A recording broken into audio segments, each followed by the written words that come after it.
Assalamu alaikum, boys and girls. Welcome to Story Time, and I'm Sofiyya.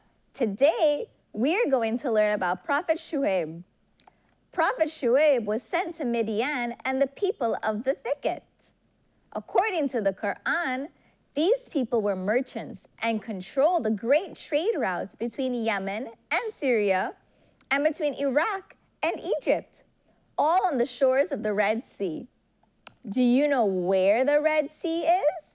Do you know where all of these countries are, boys and girls? These are all great countries in the Middle East. Perhaps during the commercial break or after the show, you could look on a map and find these countries.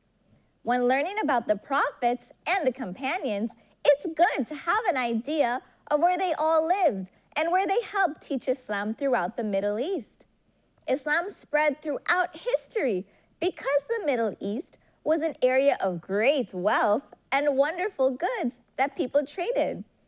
Europe wanted the tasty spices, the great books, and the beautiful clothes of the Arab countries.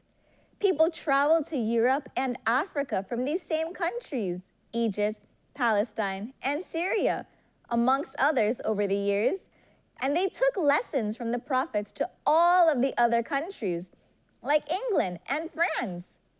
It was through trade and slavery travel that your ancestors came right here to Trinidad to bring Islam to our beautiful country. As with other countries and villages in the times of the prophets before, the people of Midian, which is north of the Saudi Arabian Peninsula today, associated other gods with Allah. As businessmen, they were not fair, and they cheated people out of goods and money. They were not nice to do business with. They troubled the caravans of travelers and threatened to steal their goods and harm them. They caused chaos throughout the land. This is normal behavior of people who desire power and riches in this life and have no fear of any punishment from Allah in the hereafter. They had no conscience. They had no belief in having consequences for their actions. All they cared about was themselves and their benefits. They wanted to grow rich and powerful every moment. They were focused on the dunya. Do you all know what the dunya is, boys and girls? In Islam, we believe in the Day of Judgment when Allah will weigh all of our good and bad deeds. And based on how good or bad we've been, boys and girls, Allah will either grant us entrance to Jannah or punish us by sending us into the hellfire. This afterlife is known as the Akhirah. We all want to be together in Jannah, and we should do everything we can to stay out of the hellfire. In Surah Al-Araf, Allah says, "Decree for us the good for us in this world, the dunya, and in the hereafter, Al-Akhirah." While we all want to do good and live good in this life here on earth, the greatest rewards are in the Akhirah. This life on earth is very short compared to the many, many years we could spend in the gardens of Jannah, boys and girls. It's the Akhirah we should be more concerned with, not the dunya, not just fancy cars and big houses here in this life.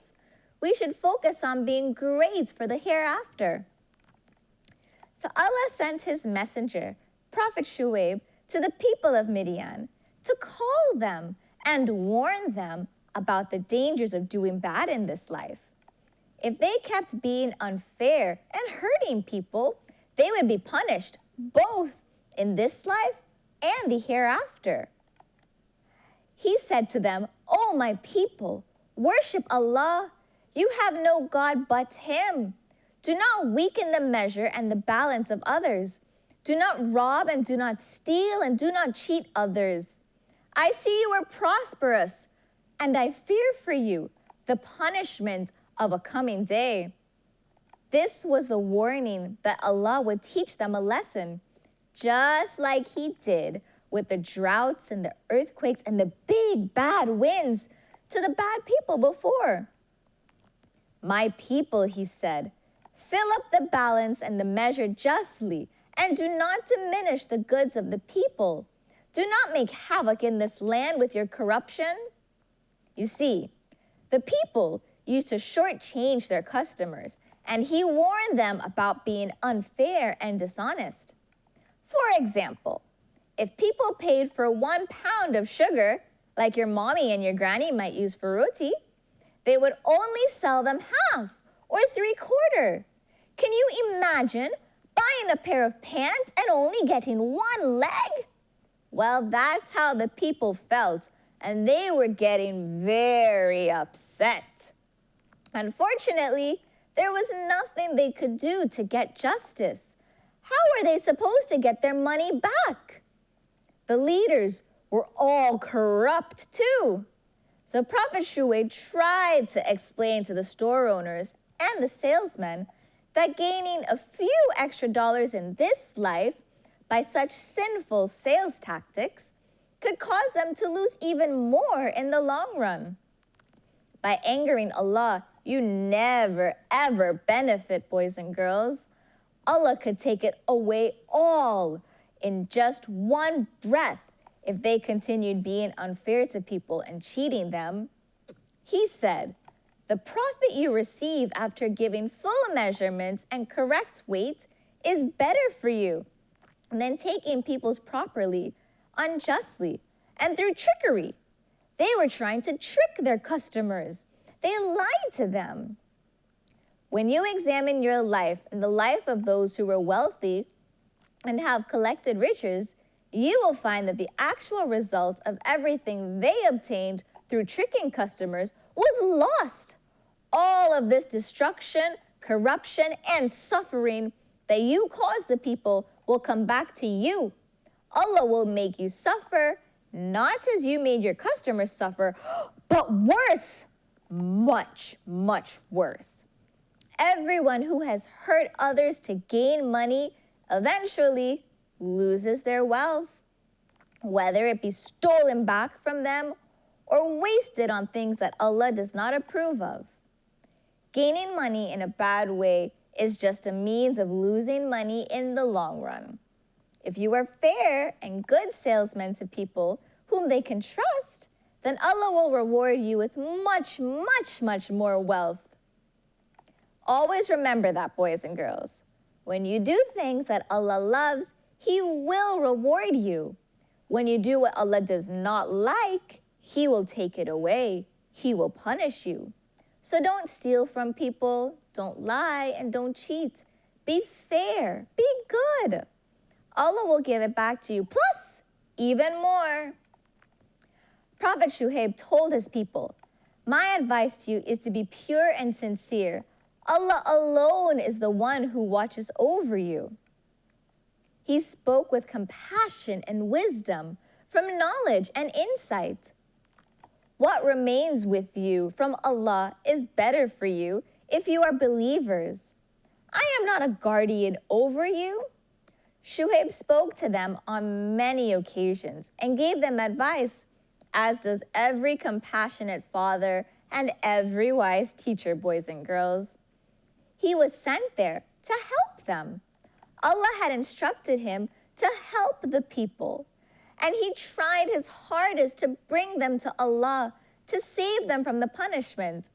He said, "O my people, serve Allah, and you have no God but Him. A clear sign has come to you from your Lord. I am His messenger, so fill up the measuring bags and balance correctly. Do not diminish the goods of the people. Give them what they pay for, fairly. Do not steal. Do not work to bring more corruption. Do what is right. That is better for you if you are believers. If you want to be good, do not sit in the streets threatening and restraining those who believe in Allah from the path of Allah. People want a fair and straight path to goodness. Don't make it crooked. Remember, when you were few and He multiplied you." Prophet Shuaib tried to tell his people about the past so they would learn from the past mistakes, rather than make their own. He tried to explain to them that Allah had great powers. Allah created Adam, and he created all of the generations that came afterwards. Likewise, when Allah was not happy with these creations, he brought them destruction and punished them. Allah demolished the idols and the bad people who lied and stole and cheated, and he could do it to them too. Boys and girls, let's recap. What were some of the past punishments for the people who did not believe in Allah and the Day of Judgment? So far, we've learned about Prophet Nuh, who saved the believers from the great flood that killed all of those who did not fear Allah. Remember, he saved 2 of every animal in the great big ship.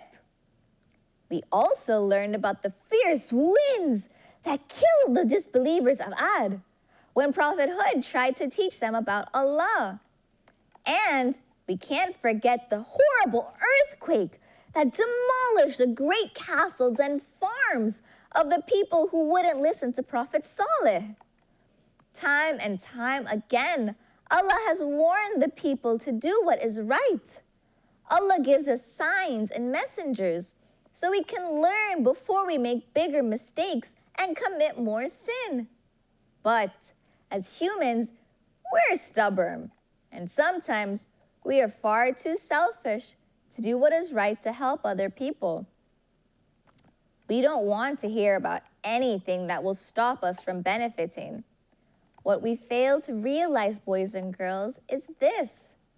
When Allah gives us a task, and when we obey Him, we do benefit. When we please Allah and He is happy with us, Allah will bless us. We think only about having more toys and fancy cars, but Allah has given us air in our lungs to breathe. He gives us eyes so we can see. He gives us mouths so we can taste the sweetest fruits. Just because we don't have money does not mean that we are not blessed. So we must be grateful, because just like Allah took the last breath away from the disbelievers in the past, He could do it again. And this, boys and girls, is what Prophet Shuaib tried to tell his people. The benefits of Jannah far outweigh a few dollars stolen or cheated away from villagers. And even if you have all that money in this life and you fall sick in a heartbeat, there is no amount of money that could even save you, even if you go to the hospital. Sometimes the doctors just can't save you if that's not Allah's wish. We should all focus on being good in this life, because the jewels of Jannah are way better and will last for an eternity. Do you know how long that is? That's like forever and ever and ever. It's all about doing what's right and making small sacrifices. After these commercials, boys and girls, we'll find out what happened to these cheaters and how Allah punished them for being ungrateful and unfair. I'm a cool kid, you're a cool kid, we are cool kids, are you a cool kid?